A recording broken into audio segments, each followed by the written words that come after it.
where we bridge the gap. Hold on. I'm trying to remember what I'm supposed to say. Okay. Where we bridge the gaps of diversity and we destroy ignorance before it destroys another life. I'm trying to do that. You know what I'm saying? Today I have another guest with me. Guest, how are you doing? Can you please introduce yourself? Say your name. I'm doing great. I'm Layah. What else? Nice to see you, Layah. Miss you in person. What is your what are you up to in the world? What are you doing? Why do you keep around? Like currently, I'm getting something to eat. I'm celebrating a friend's birthday. Thank you for stopping through here before you do that, before you turn up, as the kids say. And I'm curious, where are you in the world, if you're willing to share?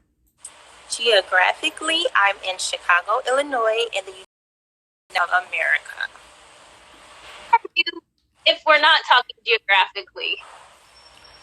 What do you mean?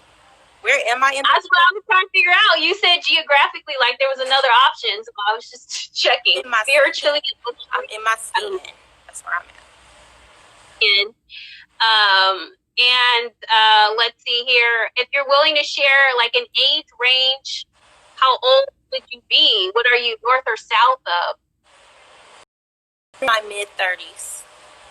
Right. Excellent. Question for you would be, do you African American. American. Thank you for sharing an introduction. Like, what are you up to? Not necessarily your day job.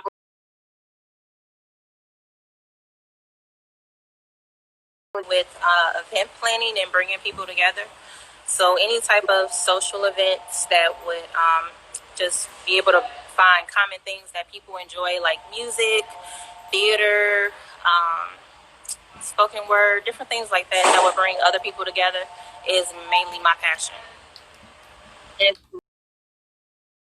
Sharing that, it's very important to build community. So Layah is someone that I've known for probably half my life, which makes me feel but I'm not old. I'm not, so no, you're not old. You're not old either. Nope. And it's her fault that I have student loan debt, because she's the one that introduced me. She's the one who helped me walk through college when I was in I was a senior in high school or something, and I still didn't know what I was going to do. And she's the one who like walked me through the college. And I was, I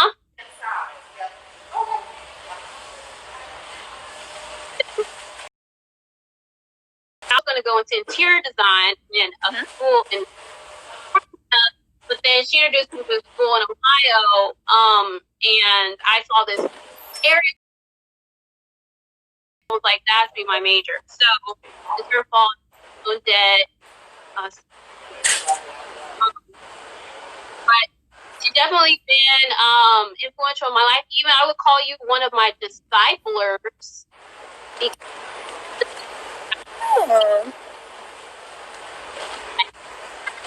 Bible, you always push me. Maybe you're being lazy, I don't know, but you are pushing me to like take notes down, which you're founder of, and leading Bible studies, doing. We're scared to do like hold hands, let's pray as a group, but thankfully I'm like, if you ain't gonna pray, I'll pray because I ain't scared. Gotta be bold. We have not been given a spirit of fear, but a power, love, and a mind. Definitely huge influence. If there's anything wrong with me, I'll blame her. So, a lot of great things in my life because of Layah, and one of the things we have in common, I know she likes to do events, is that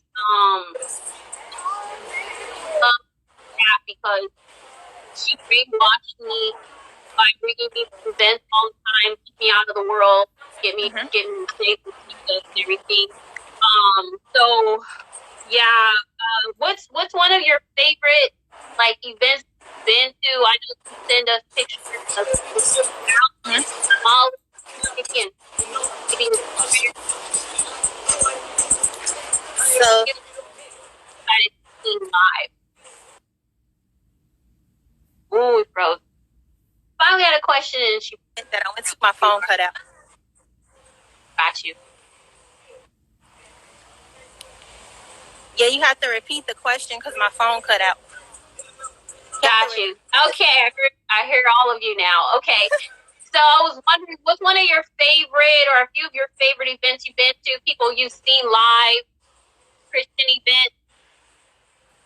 I like concerts a lot. So let me see. The last recent concert I believe I went to was the 116 reunion. So I'm a little jealous. Lecrae, Andy, Minio, who else in their crew? The whole 116 Triply.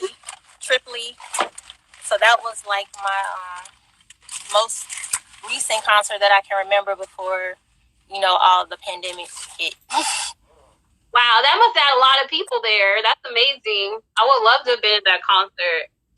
Thanks for not inviting me. Where was that one? It was in a suburb outside of Chicago. Like an okay, hour outside. Okay. All right, cool. Are you still good to continue the chat? Yep, I'm just going to be moving. Okay, move safely, please. We do want you to get to your destination safely. I do value your time. So I know that we're going to be talking about a few different things regarding diversity. What's some of the things that you're stirred about right now, or things that are on your mind concerning diversity? In a way, it just saddens me that all the stuff that's happening in the world today had to be the wake-up call for people. Like, there's always been a problem with people not respecting other people in regards to who they are, whether it's their race, their culture, and different things like that. So, it needed to be addressed because to me, it seems like it's been swept under the rug, but I just hate the way that it all came about. Are they doing protests out there still in Chicago? So, for like Black? There are some protests still happening. There's a lot of other protests happening just in regards to the violence itself as well. So I know last week they had Save Our Sons protests. So it was all mothers who have sons. They all marched saying, I have a black son. I want to save my black son. Please, protect my black son. So those type of marches have been happening. Yeah. I heard that I always get this wrong. I think it'd be your mayor that like in opposition to, I think the president wanted to send some troops to you guys. Yeah, that's what our mayor, the president wants to send troops. She was opposed to it at first, but I think she is going to allow it. It's only going to be on the south and the west sides of the city, which are majority where the blacks are. So, and that's actually the areas where gang violence is high. So. What do you feel about that? Like, what's that going to be like for you to see if there's troops out there? It actually depends because I know one of the things that she was worried about is like having them out with like rifle and pistols sitting on corners. But she said that she wanted them to not be, I guess undisclosed and not prevalent to that point. So they're just supposed to be assisting the police. So it's just supposed to be extra hands for them. So long as they like come here to do what they're supposed to do and actually, help with the crime and not mess with the regular citizens that are trying to live right, then I'm all right with it. Yeah. Do you know when that's supposed to happen? No, I don't know as of yet. No. And you mentioned South Side. What are some of the stereotypes? Because that's what we're talking about today. That you have experienced or heard about Well, me personally, being a South Sider all my life, um, just basically people just thinking that you're a part of violence and crime. Because I know when I went away to school in Ohio, a few friends asked us, we went around and they asked us where we were all from. And I mentioned that I was from Chicago. And the first thing they asked me was like, okay, so which gang are you with? And I'm saying to myself, like, excuse me? Like, is that the only thing you know about Chicago? And I'm like, there's other places that have gangs. But I'm a part of none, not affiliated with any. So just that stereotype of that not being educated, different things like that, not being privileged or having certain experiences are some stereotypes that come to mind. Yeah. What are some good things about being like what's some beautiful things about the South Side of Chicago? To me, just the community in regards to how people look out for one another. I know people like on my block, they look out for one another. You can see like just the camaraderie, the brotherhood. Like if anybody knows anybody, like I can go out of town, and if I run into somebody from Chicago, you would think we were cousins or something. Like that's just how it is. It's like a family reunion, no matter where you go, with people in Chicago. Mm-hmm. So we personality where, okay, you're from where I'm from, so and that's our genuine bond. Which is really awesome considering how big Chicago is. Yeah. That it's almost like a small town. Once you leave it, you're like, really? Me too. That's cool. It's very big. You can meet somebody and then go years before you run across them again, if that. Mm-hmm. One of my favorite areas in Chicago is the Millennium. Is it the Millennium? Yeah. It has my happy space, that big silver dome thing. The bean. So you go called the bean. I love that thing. And then one time I was there, they had like what's her name with the dress? Oh, Marilyn. Yeah, that was really cool too. Like, you know how big that sculpture was? Huge. Had to be probably like 40 feet, probably. Yeah, it was big. Yeah. I'm like, that's amazing. And that's what's crazy. Like Chicago, you go from, I mean, that side of town is like business, right? Like more like touristy. Mm-hmm. The water's right there. And then you keep driving in. And then the culture changes, but it's still Chicago. I love it. I love it. I love you guys have trains. I know it sounds dumb, but we don't have people trains where I'm from, you know? Oh, yeah, they don't have trains there. Yeah, we don't. Yeah, we have trains, and we have something that we call a L, which is just short for electric train. Without our L system. Yeah. What are some other things that you're like come to mind when it comes to diversity for you? Like your life. What's your life been like other than the weird stereotype about Chicagoans? Are you called Chicagoans? Chicagan. Man, what are you called? Chicagoans? I guess you can say Chicagoans. Nobody says that, do they? Nobody says that. I say that. I almost became a Chicagoan when I moved from Columbus, and I was like, oh, where do I want to move after college? And I was like, I love Chicago because, you know, I've been there a few times, and I feel like it's a little bit of home to me. Mm-hmm. But probably because you're there, your mom, you know, a family to me, and I just can't do it I can't do it with the snow. I can't do it with the snow. Yeah. It's high. One time you sent a picture of your door covered in snow. I can't. Yeah. The snow. How can you? I mean, it just comes with the territory.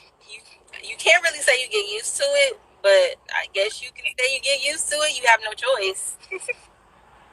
It's just a part of your culture. Yep. Just put on what else? And get out there. gosh. What else about your life and stereotypes?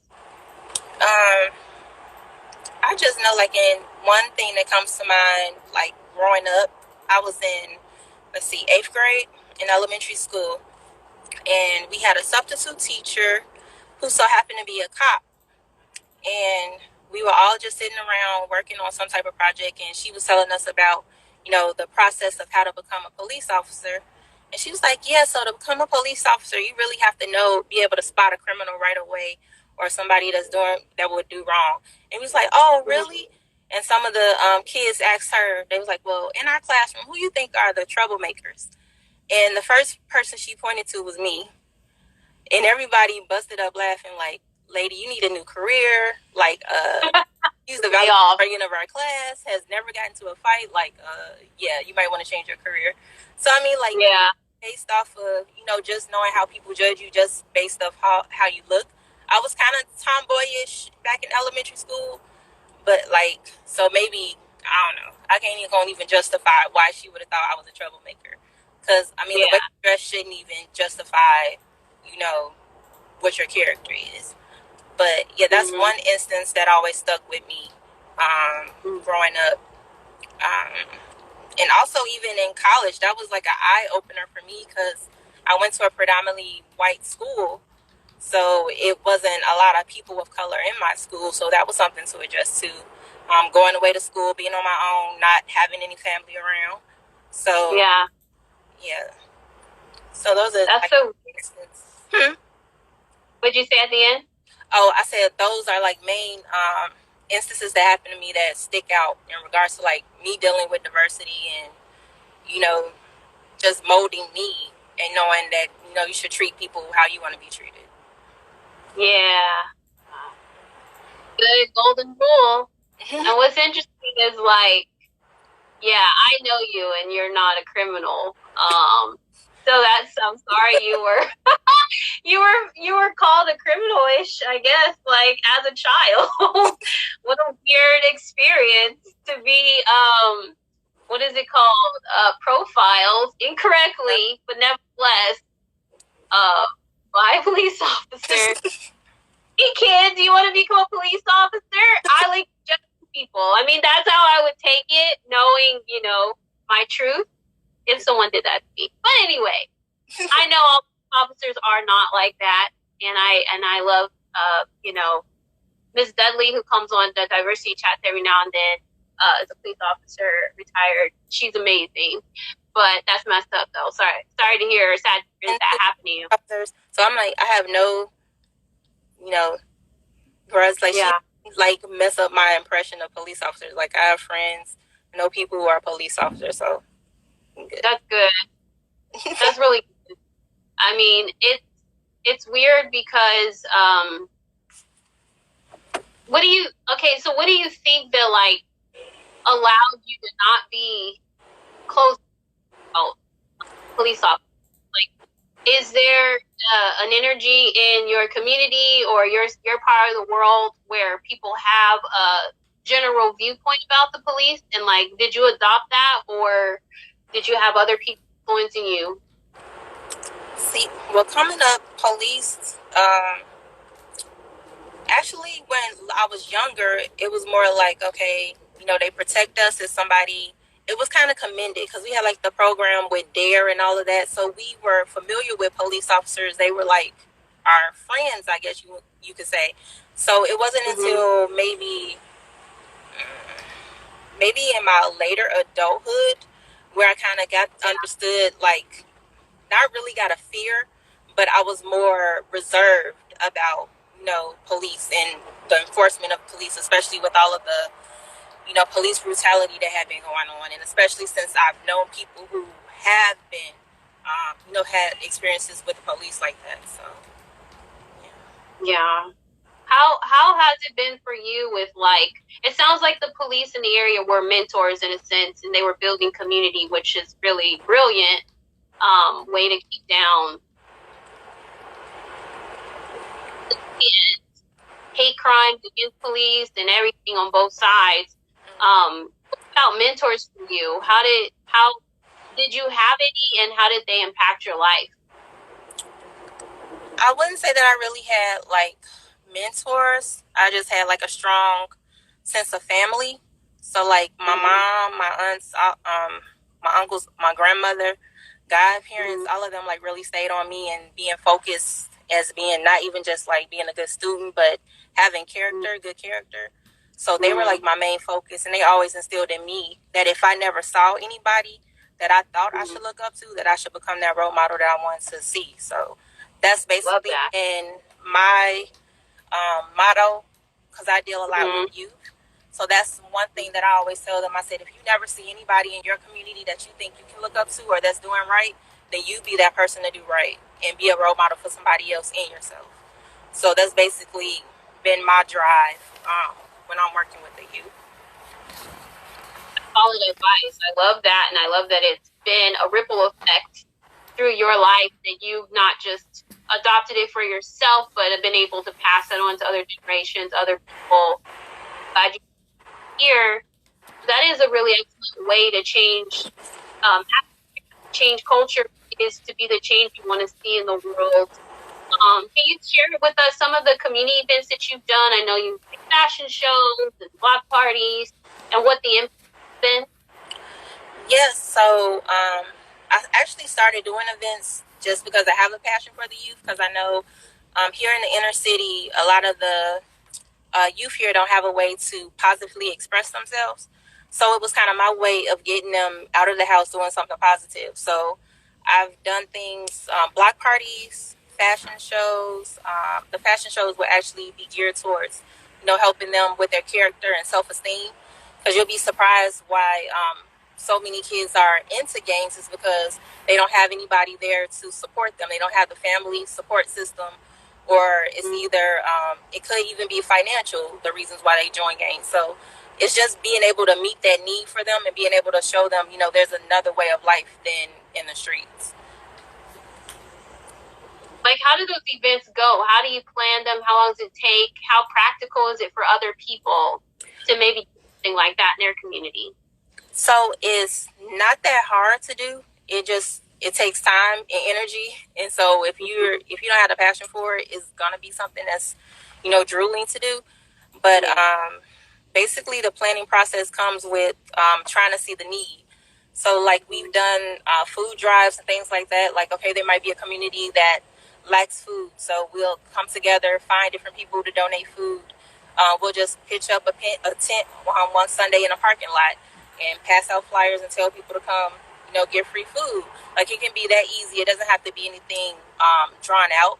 But most of the events that I have done, I like to expose people to things that they might not be able to be exposed to. So, like, for instance, I might bring in different musical artists, or like one time I had a violinist come. A lot of youth don't even know what a violin is, haven't seen it, they don't even know how it sounds. So like different things like that. Spoken word artists, like a lot of people don't know about how to compose poetry and things like that. Maybe even bringing in different people to do classes and things like that. So I like, when I do events, I want you to leave with something. It's not like just to have fun. I want people to have fun and enjoy themselves, but I want them to be able to take something with it, take something from it that they can apply to their lives and hopefully share with somebody else. That's awesome. And you're really great at connecting people, meeting new people, and keeping the ball running, like going forward with, like you said, bringing in people from different gifts, different skill sets. How do you do that? Like, how do you connect with people? Are you going places? Where are you going? I mean, before the virus and after the virus, in order to be able to do that and meet new people? Because this is a community too. Yeah, it's actually kind of weird, because I ask myself that all the time, because I don't consider myself an outgoing person. And most people be like, well, you know everybody. And I'm like, how do I know everybody? I don't like to talk. Like, you literally have to pull my teeth to do this, Quisha. Like, I don't like talking, doing public speaking. I don't really like engaging in like big events and things like that. But a lot of my connections come from just meeting people one-on-one, going to things and meeting people through people. and then just basically maintaining that that communication and connection with people. Because most people, they'll meet somebody, take their card and toss it in a drawer, and never reach out to anybody. So it's like you never know who that one person can connect you to. That's true. Yeah. Do you have like a stack of business cards in your house, or do you? I do. I got one. I've been trying to find ways to consolidate, so I like started scanning them, taking pictures. I'm like, this is too much paper. Yeah, I know they're coming out. Well, they probably exist, but there's apps with the phones. You can just like touch phone, switch contact. Thank God for Instagram and stuff, because you can be like, hit me up on IG. Quicker that way. Sometimes a little bit more reliable to connect with people. But yeah, I know that you are not maybe the loudest connector, but you're definitely someone that finds a way. Maybe not even trying. I think it's just your natural, right? Your like natural call of God in your life to make sure that you bring people in. And I love the violin, so it makes me a little sad that the kids never heard. But I guess that means that when I get mine, I can just show up and play, and they wouldn't know it was trash, They would have no idea. And then they could teach me one day. I don't know. But I really love that you're bringing in string instruments and things like that. I love orchestra music and things like that. So really cool. And I know we're coming down to, let me see. Oh, yeah, we're coming down to our 30 minutes. So I'll do my closing, and then if you have any encouragement to share, any thoughts about diversity you want to put out in the world, please do. So we want to thank everybody for joining us, tuning in today on Diversity Chats, where we bridge the gaps of diversity and destroy ignorance before it destroys another life. And I want to thank my guest, Layah. Really appreciate your time. Pick me up something, send me something in the mail. You said you get food, and I can't see where you are. But anyhow, did you have any closing remarks? I just want to thank you for having me on the call. And I just wanted people to be reminded, not to allow people, thoughts, and opinions of them to become their reality, because you define who you are and who you're meant to be. Amen. Mic drop. That's it, folks. That's all you need to know in life. Well, there's a lot of what you need to know. But again, thank you for your time, and I'll see you around. God bless.